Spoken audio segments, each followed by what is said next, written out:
Guys welcome to my channel. आज की इस वीडियो में बात करने वाला हूँ बीएसएनएल के बारे में। कुछ ऐसी न्यूज़ आई है जो सरकार को कोस रही है। तो चलिए ज़्यादा टाइम न लेते हुए करते हैं वीडियो को शुरू। वीडियो शुरू करने से पहले बता दूं आपको कि आप चैनल पर पहली बार आए हैं और वीडियो को पहली बार देख रहे हैं तो चैनल को अभी के अभी सब्सक्राइब कर लें और वीडियो को लाइक कर दें। और आपको वीडियो अच्छी लगती है तो लाइक तो करना ही बनता ही है और अपने दोस्तों के साथ शेयर भी कर सकते हैं। चलिए आगे की बात करते हैं वीडियो में। बीएसएनएल को नष्ट करना चाहती है केंद्र सरकार, ये बीएसएनएल के कर्मचारियों का कहना है। भारत संचार निगम लिमिटेड के 20वें स्थापना दिवस को राष्ट्रव्यापी काला दिवस के रूप में मनाया गया। सिविल लाइंस स्थित कार्यालय गेट के बाहर कर्मचारियों ने नारेबाजी की, सरकार को जमकर कोसा, आरोप लगाया कि पूंजीपतियों के इशारे पर काम कर रही है केंद्र सरकार, जनता को गुलाम बनाने पर उतारू है। इसमें कहा गया है कि बीएसएनएल के जो कर्मचारी हैं उन्होंने कहा है कि ये पूंजीपतियों मतलब कि मुकेश अंबानी के कहने पर चल रही है सरकार, और ये जो गुलाम जो भारत की जनता है उसे गुलाम बनाना चाहती है और इसीलिए बीएसएनएल को नहीं चला रही है। आने वाले चुनाव में ऐसी सरकार का सफाया होगा। आने वाले जो चुनाव होंगे उसमें ये सरकार कभी नहीं जीतेगी। ऑल यूनियंस एंड एसोसिएशन के संयुक्त राष्ट्रीय आह्वान पर हरदोई बीएसएनएल के कर्मचारी व अधिकारी इकट्ठा हुए, काला दिवस मनाते हुए अपने हक व हितों की आवाज़ बुलंद की। हरदोई के ये कर्मचारी और ऑफिसरों ने ऐसा कुछ कहा। जिला सचिव शिवमंगल दीक्षित ने कहा कि केंद्र सरकार की नीतियां बीएसएनएल विरोधी हैं। जो केंद्र सरकार है उसकी सभी नीतियां बीएसएनएल के विरोधी हैं, बीएसएनएल के हित में नहीं हैं। ऐसा जो शिवमंगल दीक्षित हैं जिला सचिव, उन्होंने कहा। केंद्र सरकार द्वारा 4G ना देने व बीएसएनएल का रिवाइवल पैकेज ना करना निंदनीय है। कामरेड वाईपी गुप्ता ने कहा कि केंद्र सरकार जानबूझकर निजी कंपनी को लाभ देने के लिए बीएसएनएल को नष्ट करने पर तुली है।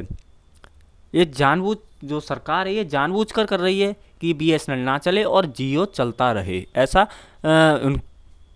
मतलब कि नहीं होता ऐसा, तो ये अब तक बीएसएनएल का जो रिवाइवल पैकेज था वो कर देती, बीएसएनएल का 4G था वो कर देती। ऐसा बीएसएनएल के लिए कोई भी काम नहीं किया गया।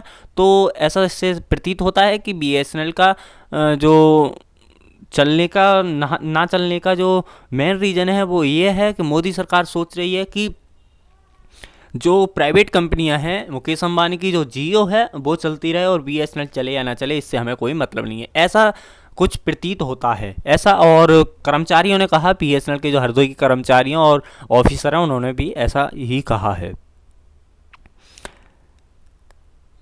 इसीलिए बीएसएनएल 80,000 कर्मचारियों को बीआरएस देने के बावजूद अपने कर्मचारियों को समय पर वेतन नहीं दे पा रहा है।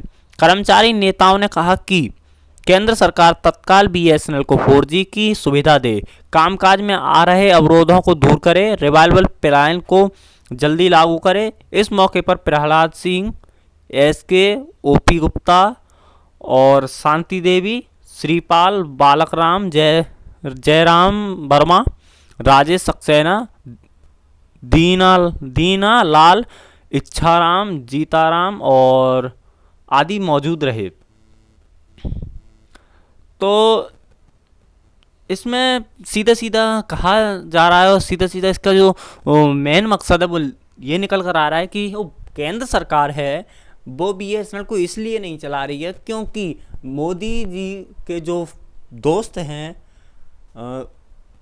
मुकेश अंबानी, उनकी जियो कंपनी है, अगर ये बीएसएनएल को चला देते हैं, ये केंद्र सरकार जियो को मतलब बीएसएनएल को चला देती है तो जियो को बहुत ही बड़ा नुकसान होगा। तो इससे अपनी दोस्ती में, उनकी दोस्ती में भी कुछ खलल आ जाएगा। इसलिए वो जियो को चलने दे रही है और बीएसएनएल को नहीं चलने दे रही।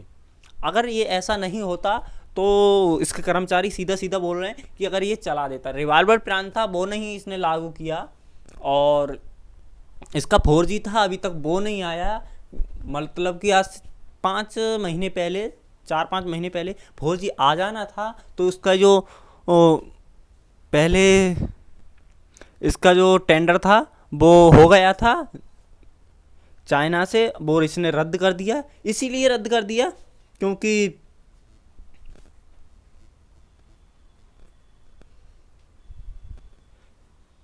ये सरकार चाहती है कि जो BSNL वो ना चले और जियो चलता रहे, और अपनी जो दोस्ती में और बुलंदी बढ़ती रहे। इसके जो कर्मचारी हैं उन्होंने ये भी कहा है कि हमने जो 70,000 80,000 कर्मचारी थे उनको BRS दे दिया कि इनकी सैलरी टाइम से दे दी जाएगी। फिर भी BSNL पर जो बचे कर्मचारी हैं उनकी सैलरी नहीं दी जा रही है, क्योंकि BSNL का जो इनकम है वो बहुत ही कम हो गई है और ये घाटे में दम पे दम बढ़ती जा रही है। किसके कारण बढ़ती जा रही है? केवल मोदी सरकार के कारण बढ़ती जा रही है, क्योंकि मोदी सरकार इसकी तरफ बिल्कुल देख ही नहीं रही है। अब हम बात करें BSNL की जो सितंबर की सैलरी है, तो सितंबर की सैलरी की कोई अभी न्यूज़ नहीं आ रही है, और आएगी भी कहाँ से? आएगी जबकि उसका कोई पैसा होगा उसके पास, तभी तो न्यूज़ आएगी। तो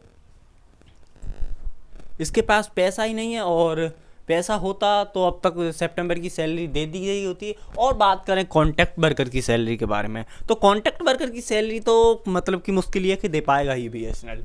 इस साल तो दे नहीं पाएगा, क्योंकि 5 महीने के बाद 1 महीने की सैलरी दे पाता है, और 1 महीने की सैलरी कितनी है? 1,500 रुपये से लेकर 10,000 रुपये। और जिस बंदे की 1,500 रुपये है वो 5 महीने कैसे काट पाएगा 1,500 रुपये में? 5 महीने 6 महीने इसके बाद 1 महीने की सैलरी दी जाती है। चलो 10 महीने जिसका 10,000 रुपये है वो देख लेगा फिर भी, लेकिन जिसका जितनी सैलरी होती है उतना उसका खर्चा भी होता है। तो 1,500 रुपये वाला है तो उसके लिए तो वो बिल्कुल नहीं करेगा खर्चा, फिर भी उसे कम से कम 6,000 रुपये महीने की जो सैलरी मतलब कि उसका खर्चा है वो होना चाहिए, होता है और लोगों का। तो वो 1,500 रुपये में 5 महीने कैसे काट पाएगा जिसका 1 महीने का 6,000 रुपये का खर्चा है? तो ऐसा मतलब कि ये सैलरी दे ही नहीं पा रहा है, और लोग इसीलिए परेशान हैं। इसीलिए इसके जो वर्कर हैं, इसके कर्मचारी हैं, वो काम नहीं कर रहे हैं। काम इसलिए नहीं कर रहे हैं कि किसी को कुछ पैसा मिलेगा ही नहीं। जो उसने काम किया है